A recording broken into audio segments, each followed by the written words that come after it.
मैं इस वक्त सेंट्रल इजराइल में मौजूद हूँ और इजराइल के लगभग 1000 छोटे बड़े शहरों पर एक साथ मिसाइल हमले का अलर्ट आया है। ये अब तक का सबसे बड़ा अलर्ट हो सकता है। खास बात यह है कि जिस तरीके से क्लस्टर बम्स का इस्तेमाल किया जा रहा है, ऐसी मिसाइल्स का इस्तेमाल किया जा रहा है जो मल्टी वॉरहेड में तब्दील हो जाती है, ऐसे में उन्हें रोकना बेहद मुश्किल है। मैं दरअसल सेंट्रल इजराइल में हूँ। यहाँ पे डिफेंस सिस्टम तेल अवीव जितना बेहतर नहीं है। मेरे पीछे आपको जो बिल्डिंग है उसमें टूटे हुए निशान भी नजर आ जाएंगे और यहाँ पर भी लगातार सायरन बज रहे हैं, यानी 990 से ज़्यादा। और देखिए लोग किस तरीके से पीछे भागते हुए नजर आ रहे हैं। 990 से ज़्यादा शहरों को एक साथ टारगेट किया गया है ईरान की मिसाइलों के द्वारा। और ये हालात है इस वक्त सेंट्रल इजराइल में जहाँ मैं मौजूद हूँ, और हवा में धमाके भी लगातार हो रहे हैं। मैं कोशिश करूंगा कि जितना संभव हो स्कैन कर सकूं और यहाँ पर अगर कोई इंटरसेप्टर नज़र आए तो वो भी भेज सकूं कि किस तरीके से लगातार जो सायरन है वो बजे हैं। और ये देखिए कुछ ही देर पहले यहाँ से इंटरसेप्टर गया था जिसकी जो लकीर है वो साफ साफ नज़र आ रही है। देश में क्या एलपीजी क्राइसिस है या नहीं है, या फिर अफवाह फैलाई जा रही है, इसको लेकर के इस समय हम ग्राउंड जीरो पर मौजूद हैं और जहां पर तमाम गैस एजेंसियां हैं। आपको बताएं कि कई कस्टमर्स के पास ऐसे मैसेजेस आ रहे हैं कि अब जो आपका रिफिल वाला समय है वो उसको बढ़ा करके 35 दिन कर दिया गया है। एक स्क्रीनशॉट मेरे पास यहाँ पर मौजूद है जिसमें लिखा है 19 अप्रैल हो जाता और उसके बाद 5 दिन और, यानी कि 35 दिन इसमें पूरे बताए गए हैं। केवल एक मैसेजेस नहीं, अलग अलग एजेंसी की तरफ से इस तरह के मैसेजेस जो हैं वो भेजे जा रहे हैं। Dear valued customer, your last refill, ये अलग कंपनी का है HP पेज का। इसमें भी बाकायदा 2 तारीख के लिए 2/3/2026 को हुआ था डिलीवर, और उसके बाद जो है रिफिल के लिए 7/4/2026 डेट दी गई, यानी 35 दिन इसमें भी पूरे होते हैं। तो ऐसे मैसेजेस जब आने लगे तो उसके बाद ये सवाल खड़ा हुआ कि क्या ये जो नियम है वो बदल दिए गए हैं। एक और तस्वीर यहाँ पे आप देखिए, ये मैसेजेस जो है इस तरह के मैसेजेस सर्कुलेट हो रहे हैं जिसमें देखिए revised refill booking intervals SBC और DBC। यहाँ पे आप देखिए PMUI यानी उज्ज्वला कंज्यूमर के लिए 45 दिन, एक सिलेंडर वालों के लिए 25 दिन, 2 सिलेंडर वालों के लिए 35 दिन। इसके अलावा अगर आप देखेंगे 5 kg डोमेस्टिक के लिए 9 दिन और रूरल के लिए 16 दिन और 10 kg कंपोजिट के लिए 18 दिन और यहाँ 32 दिन, रूरल के लिए 32 दिन, अर्बन के लिए 18 दिन। तो इस तरह की चीज़ें जो है सामने आ रही हैं।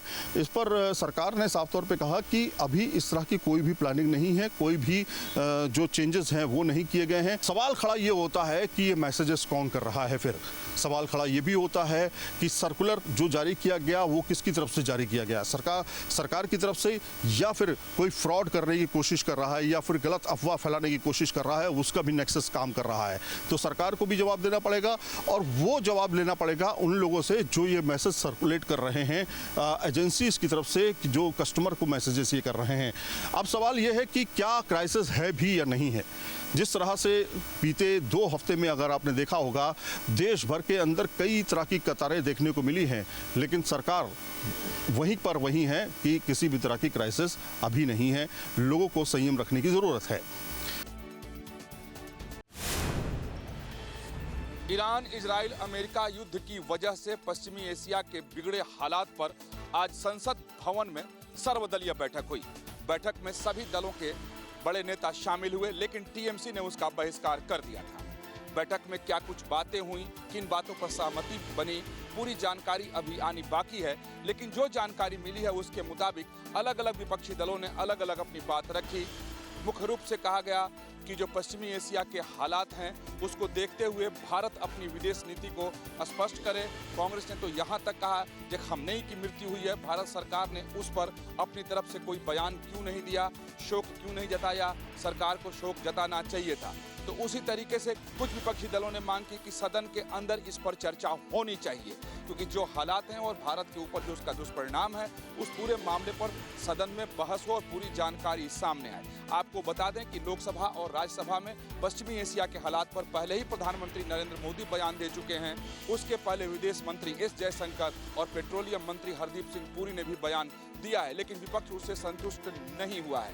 विपक्ष अभी भी सर्वदलीय बैठक में मांग किया कि इस पर बहस ही होनी चाहिए और सरकार की तरफ से दलील ये है चूंकि लड़ाई दूसरे देशों में चल रही है, उसका बुरा प्रभाव भारत पर भी पड़ रहा है, भारत की अपनी एक विदेश नीति है, लिहाजा इस पर चर्चा नहीं की जा सकती क्योंकि भारत की इसमें कहीं कोई सहभागिता नहीं है।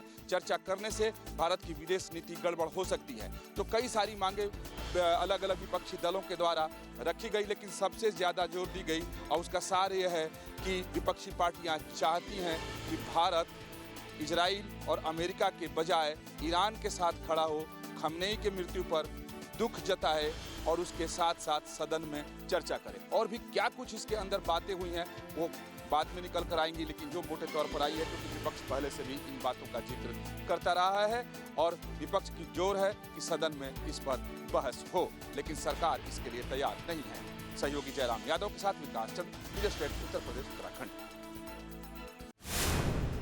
हरीश राणा का पार्थिव शरीर आखिरकार पंच तत्वों के अंदर विलीन हो गया। दरअसल हरीश राणा की कल मौत हो गई थी। एम्स के अंदर लगातार डॉक्टर्स का एक पैनल उनकी देखरेख में था और उसके बाद कल 4:10 पर एम्स की तरफ से ये बुलेटिन जारी किया गया था जिसमें हरीश की मौत की पुष्टि हुई और उसके बाद जो उनके परिवार वाले थे जो कि गाजियाबाद के राजनगर एक्सटेंशन राज एम्पायर इसी सोसाइटी में रहते हैं, उनको इस बात की जानकारी दी गई। वो लोग दिल्ली एम्स पहुंचे और आज उनका अंतिम संस्कार दिल्ली के ग्रीन पार्क में किया गया। उस दौरान उनके तमाम सगे संबंधी, तमाम जो लोग थे, जो जानकार थे, जो सोसाइटी के लोग थे, वो सभी वहां पर पहुंचे क्योंकि 13 साल से हरीश राणा अपने बिस्तर पर थे और लाइलाज बीमारी से वो ग्रस्त थे, जिसकी वजह से हरीश राणा के जो पिता हैं अशोक राणा, उन्होंने सबसे पहले इलाहाबाद हाई कोर्ट के अंदर ये गुहार लगाई थी, इच्छा मृत्यु की मांग की थी, लेकिन उसे डिनाई कर दिया गया और बाद में सुप्रीम कोर्ट ने 11 मार्च को ऐतिहासिक फैसला देते हुए ये देश का पहला ऐसा मामला था जिसे इच्छा मृत्यु के रूप में स्वीकार किया गया और उसके बाद सुप्रीम कोर्ट ने ये कहा कि इच्छा मृत्यु स्वीकार की जाएगी। डॉक्टर्स का एक पैनल रहेगा जो पूरी तरह से प्रोसेस के थ्रू इस पूरे जो वाक़या है उसको आगे तक पैनल निगरानी के अंदर देखा जाएगा और अंत में कल 4:10 पर हरीश राणा ने अपना जो शरीर है वो छोड़ दिया और आज अंतिम संस्कार किया गया। यानी पंच तत्वों में हरीश राणा का जो पार्थिव शरीर था वो विलीन हो चुका है और इसी सोसाइटी में परिवार रह रहा था। 13 साल से बेड पर हरीश राणा थे और उसकी जो सेवा थी वो लगातार उनके माता पिता द्वारा की जा रही थी। हरीश राणा का जो अध्याय था उसका अब समापन हो गया है। वीडियो जर्नलिस्ट संजय कुमार के साथ हिमांशु शर्मा, न्यूज़ स्टेट, गाजियाबाद। मंत्रिमंडल की बैठक में आज 16 प्रस्तावों को मंजूरी दी गई। स्वरोजगार योजना के तहत मुख्यमंत्री ने एक फैसला लिया जिसमें जो अग्निवीर हैं उनको जो एक प्रोत्साहन राशि या एक सब्सिडी मिलती है तो उसके लिए पति पत्नी दोनों को योग्य माना गया और उनको दोनों को भी मिलेगी, चाहे एक परिवार से दोनों ही हों। दूसरा, लोक निर्माण विभाग के तहत जो भी कंसल्टेंसी है 1 करोड़ से अधिक की, उसको मंजूरी दे दी गई है। न्यायिक अधिकारियों को 10 लाख रुपए तक के वाहन लोन की फैसले को भी मंजूरी दे दी गई है। इसके अलावा वन विभाग में मुख्य प्रशासनिक अधिकारी के लिए न्यूनतम सेवा अवधि बढ़ाकर 25 वर्ष से कम करके 22 वर्ष कर दी गई है। ऊर्जा विभाग में जो सूर्य घर योजना है, जो PM सूर्य घर योजना है, उसकी सब्सिडी अब 31 मार्च 2025 तक जारी की गई थी, उसके बाद उसको रोक दिया गया था, लेकिन अब उसको फिर से जारी कर दिया गया है। और एक निजी विश्वविद्यालय का प्रस्ताव आया था, कैबिनेट ने उसको भी मंजूरी दे दी है। और एक जो आपको याद होगा कि सरकार पिछले साल उत्तराखंड लोक एवं निजी संपत्ति वसूली अधिनियम लेकर के आई थी, उसकी नियमावली नहीं बनी थी, उसकी नियमावली को भी आज मंजूरी दे दी गई है। होमगार्ड और सेवा संशोधन नियमावली को भी स्वीकृत कर दिया गया है। और इसके अलावा गृह विभाग ने ट्रेनिंग व्यवस्था के तहत पुलिस को फोरेंसिक साइबर IT प्रशिक्षण देने के लिए जो विशेषज्ञ लेने की जो एक मंजूरी होती है वो भी दे दी है ताकि काम ठीक से चल सके। और कार्मिक विभाग भी जो दरोगाओं की भर्ती आयु सीमा थी उसमें भी अभ्यर्थियों को 3 साल की राहत जो देने का प्रस्ताव उसको मंजूर कर लिया गया है।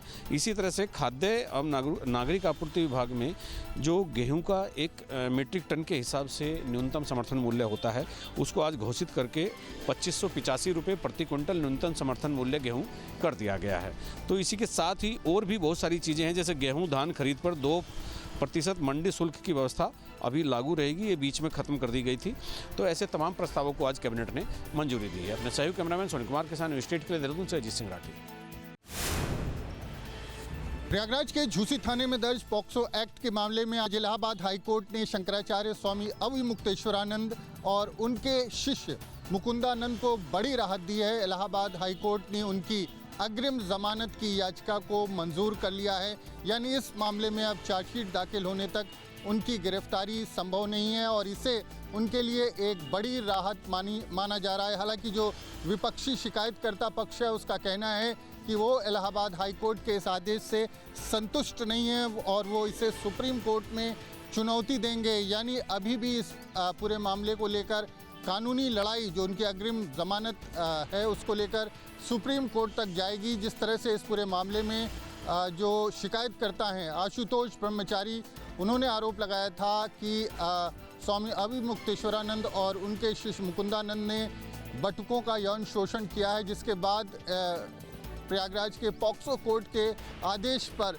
झूसी थाने में मामला भी दर्ज हुआ था और उसके बाद से स्वामी अविमुक्तेश्वरानंद की तरफ से इलाहाबाद हाई कोर्ट में अग्रिम जमानत याचिका दाखिल की गई थी और 27 फरवरी को इलाहाबाद हाई कोर्ट ने इस पूरे मामले पर अपना फैसला सुरक्षित किया था। अब देखना ही होगा कि इस मामले में सुप्रीम कोर्ट क्या फैसला लेता है, क्योंकि दूसरा पक्ष जो है वो सुप्रीम कोर्ट जाने की तैयारी में है। लेकिन निश्चित तौर पर अब इस मामले में जब तक चार्जशीट फाइल नहीं हो जाती तब तक पुलिस के पास ये अधिकार नहीं है, प्रशासन के पास ये अधिकार नहीं है कि उनकी गिरफ्तारी कर सके। अगर सुप्रीम कोर्ट इस मामले में कोई फैसला ले लेता है तो वो अलग बात है।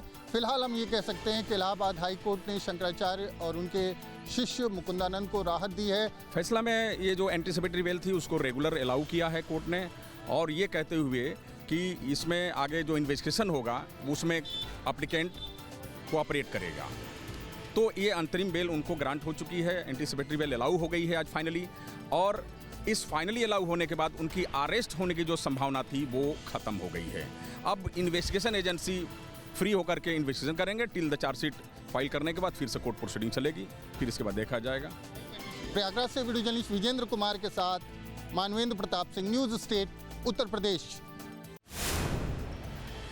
फेसबुक और इंस्टाग्राम को एक बड़ा कानूनी झटका लगा है। जी हाँ, ये झटका फेसबुक और इंस्टाग्राम पर जो कंटेंट अपलोड किया जा रहा है उसको लेकर बताया गया है।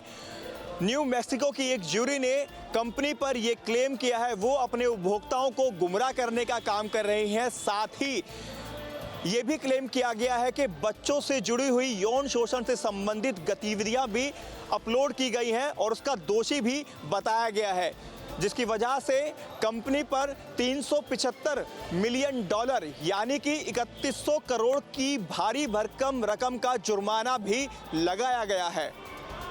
वीडियो जर्नलिस्ट सुधीर कुमार के साथ हिमांशु शर्मा, न्यूज़ स्टेट, उत्तर प्रदेश, उत्तराखंड।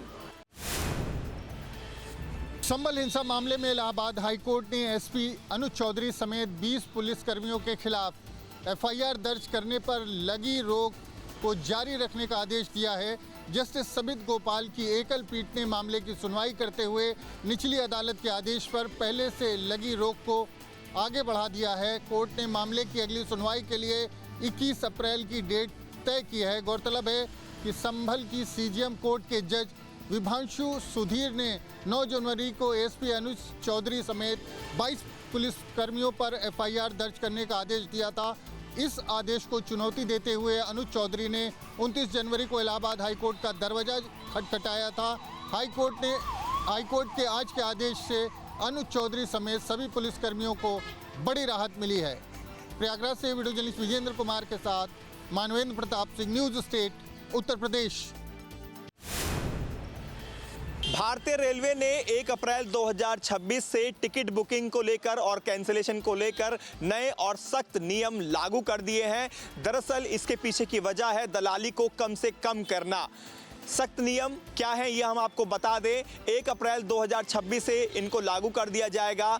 8 घंटे से लेकर 24 घंटे के बीच में अगर आप अपना टिकट कैंसिल कराते हैं, यानी ट्रेन चलने से पहले 8 घंटे से पहले के समय में अगर टिकट कैंसिल कराते हैं तो आपको अपने टिकट रिजर्वेशन का 50% अमाउंट वापस मिल जाएगा, लेकिन अगर 8 घंटे बाद अपना टिकट और रिजर्वेशन कैंसिल कराते हैं तो आपको कोई रिफंड नहीं मिलेगा। इसके पीछे की बड़ी वजह, जो दलाल एक साथ तमाम टिकट बुक करा लिया करते थे और आखिरी मौके पर रिजर्वेशन कैंसिल कर दिया करते थे, उनके पीछे जो एक पूरा नेक्सस था उसे कम करना और रेलवे नियमों को सख्ती से पालन कराने के लिए ये नियम लाए गए हैं। 8 घंटे से पहले नो रिफंड करें। 8 घंटे से पहले अगर कैंसिल कराते हो तो 0 रिफंड। 24 घंटे से 8 घंटे पहले अगर कराते हो तो लेट कैंसिलेशन का उसमें 50% रिफंड करेंगे और 50% रिफंड नहीं करेंगे। और ये वाला जो सेक्शन है, ये है मैक्सिमम एजेंट्स का, यहाँ पे काम खत्म हो जाता है। 72 to 24 आवर्स वाला जो पीरियड है, इसमें कैंसिलेशन कराओ, पहले ये 0 होता था। 24 आवर्स से पहले 0 होता था, 48 आवर्स से पहले 0 होता था। तो लोग 48 से जस्ट 1 घंटे पहले एजेंट अपना वो टिकट कैंसिल कर देते थे। तो इन सब स्टडी को ध्यान में रखते हुए ये लेके आए कि 72 to 24 आवर्स में 25% ऑफ द फेयर इंट्रोड्यूस किया, जो कि कैंसिलेशन का चार्ज रहेगा। और 72 आवर्स से पहले जेन्युइन पैसेंजर है जिसने अगर कैंसिल कराया है और अगर और भी कोई है तो उसमें नो डिडक्शन एक्सेप्ट दी, जो एक मिनिमम जो चार्ज होता है मिनिमम टिकट के कैंसिलेशन का, वो रहेगा इसमें। वीडियो जर्नलिस्ट सुधीर कुमार के साथ हिमांशु शर्मा, न्यूज स्टेट। मुरादाबाद से गिरफ्तार आईसिस आतंकी हारिस के बारे में अहम और चौंकाने वाले खुलासे हुए हैं। देखा जाए तो इस वक्त हारिस रिमांड पर है और यूपी एटीएस हारिस से लगातार पूछताछ कर रही है। इस पूछताछ में कई अहम जानकारी निकलकर सामने आई है, जिसमें ये बात सामने आई है कि हारिस सबसे पहले राजस्थान के एक आईसिस एजेंट के संपर्क में आया और उसी के बाद वो आईसिस की विचारधारा से प्रभावित हुआ और इस काम में लग गया। सूत्रों से मिली जानकारी के मुताबिक ये बात भी निकलकर सामने आ रही है कि हारिस अब तक 50 से ज्यादा युवाओं को अपने साथ जोड़ चुका था और दूसरे युवाओं के ब्रेन वॉश में वो लगा हुआ था। हालांकि माना जा रहा है कि यूपी एटीएस हारिस को बहुत जल्द मुरादाबाद और सहारनपुर लेकर जा सकती है, क्योंकि देखा जाए तो हारिस मुरादाबाद के ही एक प्राइवेट मेडिकल कॉलेज में पढ़ाई कर रहा था और एडमिशन लेने के बाद से ही माना जा रहा है कि वो इस काम में जुटा हुआ था। उसकी कोशिश यही थी कि अलग अलग ग्रुपों के माध्यम से ज़्यादा युवाओं का ब्रेन वॉश किया जाए और वो उनको अपने साथ जोड़ सके। हालांकि सूत्रों के हवाले से मिली जानकारी के मुताबिक जो पूछताछ हुई है, उस पूछताछ में यूपी एटीएस ने ये जानने की भी कोशिश की है कि आईसिस से उसको अब तक कितने की फंडिंग हुई है और जो उसको फंड मिला है उसका इस्तेमाल वो कहां कर रहा था। हालांकि ये बात निकलकर सामने आ रही है कि हारिस यूपी एटीएस के इन सवालों से बचता हुआ नजर आया। हालांकि यूपी एटीएस अब हारिस के बैंक डिटेल्स को खंगाल रही है। वीडियो जर्नलिस्ट सुविधान के साथ अविनाश सिंह, न्यूज स्टेट लखनऊ। फर्जी आईएएस बनके गोरखपुर के युवती के साथ शादी करने वाला अभियुक्त हुआ गिरफ्तार। आपको बता दें कि कुछ दिन पहले गोरखपुर का एक परिवार सोशल मीडिया के जरिए पता चलता है कि इटावा का एक व्यक्ति है जो आईएएस है। फिर इन लोगों में बातें होती हैं और बातें शादी में बदल जाती है। 11 मार्च को गोरखपुर में शादी होती है। शादी के बाद जब विदाई होती है तो विदाई के कुछ घंटों बाद पता चलता है कि जिस लड़के से गोरखपुर की इस लड़की का शादी हुआ है वो आईएएस नहीं है, एक फर्जी व्यक्ति है। तुरंत घर वाले हरकत में आते हैं और उस लड़के का पीछा करते करते इटावा पहुंच जाते हैं। इटावा में जब पता चलता है और पूछताछ होती है तो ये पता चलता है कि ये लड़का फर्जी है और इस तरह की कई घटनाओं को अंजाम दे चुका है। घर वाले जब उस लड़के से पूछते हैं तो लड़का पूरा बताता है कि मैं आईएएस नहीं, मैं मुंबई में काम करता हूं। वहां के लोकल पुलिस को सूचना दी जाती है और पुलिस आती है वहां पे, लेकिन फिर भी ये फर्जी आईएएस पुलिस को भी चकमा देकर वहां पर फरार हो जाता है। गोरखपुर का जो परिवार था वो अपनी बेटी को लेकर गोरखपुर पहुंचते हैं और गोरखपुर आके पुलिस को इसकी सूचना देते हैं। जब पुलिस की सूचना देते हैं, पुलिस कई टीम गठित करती है और टीमें जाकर इस फर्जी आईएएस को जौलान से गिरफ्तार करती है। गिरफ्तार करने के बाद आज गोरखपुर पुलिस उसको पुलिस लाइन में ले आई और खुलासा की। पुलिस वालों का कहना है कि ये फर्जी आईएएस कई परिवारों को लाखों रुपए हड़प चुका है। न्यूज स्टेट के लिए संजय कुमार, गोरखपुर। महामाया फ्लाईओवर से चिल्ला बॉर्डर और डीएनडी जाने और आने वाले रूट पर लगातार जाम की स्थिति को देखते हुए अब नोएडा अथॉरिटी एक और एलिवेटेड रोड बनाने जा रही है। पहले एलिवेटेड रोड की बात की जाए तो मयूर विहार से यानी चिल्ला बॉर्डर से महामाया फ्लाईओवर तक बनाए जाने वाला जो एलिवेटेड रोड है उसकी तस्वीर मैं आपको दिखाऊं तो ये यहाँ पर पुश्ते पर बनाया जा रहा है। नाले के किनारे इस एलिवेटेड रोड का निर्माण कार्य पूरा किया जा रहा है, लेकिन जो तस्वीरें हम दिखा रहे हैं यहीं से एक नया एलिवेटेड बनाना और प्रस्तावित हुआ है जो सेक्टर 94 तक जाएगा। यानी सेक्टर 38 से 94 तक महामाया फ्लाईओवर के ऊपर से नया एलिवेटेड रोड बनाया जाएगा जो बिना महामाया फ्लाईओवर और एक्सप्रेस से हुए बिना तमाम जो वाहन हैं वो दिल्ली और सेक्टर 94 तक जा सकते हैं। आने वाले दिनों में जो सेक्टर 94 का गोल चक्कर है उसको बड़ा करने के साथ साथ पुश्ते रोड पर भी एक्सप्रेसवे बनाया जाना है, तो उसको देखते हुए नोएडा प्राधिकरण के द्वारा ये फैसला लिया गया है कि एक और नया एलिवेटेड रोड बनाया जाए ताकि आने वाले दिनों में सेक्टर 94 से दिल्ली जाने वाले जो भी वाहन हैं वो सीधे उस एलिवेटेड रोड से होकर जा सकते हैं बिना एक्सप्रेसवे और बिना महामाया फ्लाईओवर के इस्तेमाल किए हुए। तो जाम से निजात दिलाने के लिए फिलहाल नोएडा अथॉरिटी द्वारा इस प्रस्ताव को पास कर दिया गया है और आने वाले दिनों में IIT से सर्वे कराने के बाद इसका टेंडर भी जारी कर दिया जाएगा। वीडियो जर्नलिस्ट संजय शर्मा के साथ अमित चौधरी, न्यूज स्टेट नोएडा। भारतीय शेयर बाजार के लिए आज लगातार दूसरा दिन खुशियों से भरा रहा। सुबह 7 बजे गिफ्ट निफ्टी करीब 215 अंक यानी 1% की बढ़त के साथ 23,160 के स्तर पर कारोबार कर रहा था। यह कल की 1,372 अंकों की ऐतिहासिक तेजी के बाद बाजार में मजबूती आने का साफ संकेत था। ट्रंप के शांति प्रस्ताव ने ग्लोबल मार्केट में जान फूंक दी है। सेंसेक्स 1,372 अंकों से उछलकर 74,068 पर, निफ्टी 400 अंकों से चढ़कर 12,912 तक बंद हुए। बैंकिंग और वित्तीय बाजार में खरीदारों से बाजार को अच्छा समर्थन मिल रहा है। यह सकारात्मक रुझान माना जा रहा है। 4 दिन में HDFC बैंक के बाजार में गिरावट आई थी, लेकिन आज उसने 3% बढ़ चढ़कर कारोबार किया है।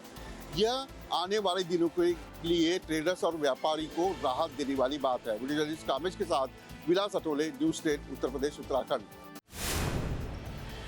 जनपद बदायूं से एक चौंकाने वाला मामला सामने आया है, जहां एक ही परिवार के 9 सदस्यों ने सबसे पहले दूध डालकर चाय पी और चाय पीने के बाद उन्हें पता चला है कि जिस दूध को उन्होंने चाय में डाला है उस दूध में मरी हुई छिपकली निकली है। इस घटना से परिवार में दहशत का माहौल बन गया और आनन फानन में परिवार के लोग सामुदायिक स्वास्थ्य केंद्र उझानी पहुंचे, जहां उन्होंने वैक्सीन ली और वैक्सीन के बाद डॉक्टर ने बताया कि सबकी हालत सामान्य है। फिलहाल लोगों में दहशत का माहौल बना रहा।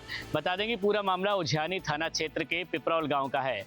यहां की रहने वाली भाग्यवती ने बताया कि सुबह उठकर सबसे पहले उनके परिवार में चाय बनाई गई। इस दौरान रात्रि का भगोने में रखा हुआ दूध चाय में डाला गया। चाय बन गई, परिवार के 9 सदस्यों ने चाय पी ली, जिसके बाद भगोने में उन्हें लगा कि कुछ काला काला सा दिखाई दे रहा है। उन्होंने हाथ डाल के देखा तो तली पर उन्हें मरी हुई छिपकली निकली, जिसके बाद परिवार में दहशत का माहौल बन गया। फिलहाल डॉक्टर का कहना है कि सबकी हालत सामान्य है और उन्हें एंटीडोज लगा दी गई है। वहीं परिवार के लोगों ने आनन फानन में दहशत के चलते वैक्सीन लगवाने से खुद को सुरक्षित महसूस किया है। कैमरा पर्सन सोहेल खान के साथ मैं उमेर सिंह राठौर, न्यूज स्टेट, बदायूं। दिल्ली के करोल बाग इलाके में भीषण सड़क हादसा देखने को मिला, जहां पर राजस्थान से दिल्ली आ रही डबल डेकर बस अनियंत्रित होकर पलट जाती है। इस दौरान 2 लोगों की जान चली जाती है, वहीं कई लोग बुरी तरीके से घायल हो जाते हैं। पुलिस के द्वारा दी गई जानकारी के मुताबिक ये बताया गया कि देर रात 1:03 पर उन्हें फ़ोन आता है और बताया जाता है कि झंडेवाला स्थित मंदिर के पास एक बस अनियंत्रित होकर पलट गई। हालांकि इस दौरान 2 लोगों की जान भी चली गई। ये बस राजस्थान से दिल्ली की तरफ आ रही थी और दिल्ली में ये भीषण सड़क हादसा हुआ। वहीं दूसरी तरफ ये बताया गया फायर ब्रिगेड की टीम के द्वारा कि जो मानक होते हैं वो बस पूरी तरीके से फुलफिल नहीं कर रही थी। उसके अंदर एक निकास के लिए केवल एक ही दरवाज़ा था। वहीं जो इमरजेंसी एग्जिट होता है वहाँ पर बेड लगाए गए थे जिस पर ड्राइवर सोते हैं। इस वजह से इमरजेंसी एग्जिट का विंडो नहीं खुला और इसको लेकर ये हादसा हो गया। हालांकि बस पलटने की कई मामले सामने आए हैं, लेकिन बीती रात जो बस राजस्थान से दिल्ली डबल डेकर बस आई थी वो सड़क हादसे में पलट गई। इस डबल डेकर बस में 2 लोगों की जान चली गई, वहीं कई लोग बुरी तरीके से घायल हो गए। वीडियो जर्नलिस्ट यश शर्मा के साथ उत्कर्ष, न्यूज़ स्टेट यूपी।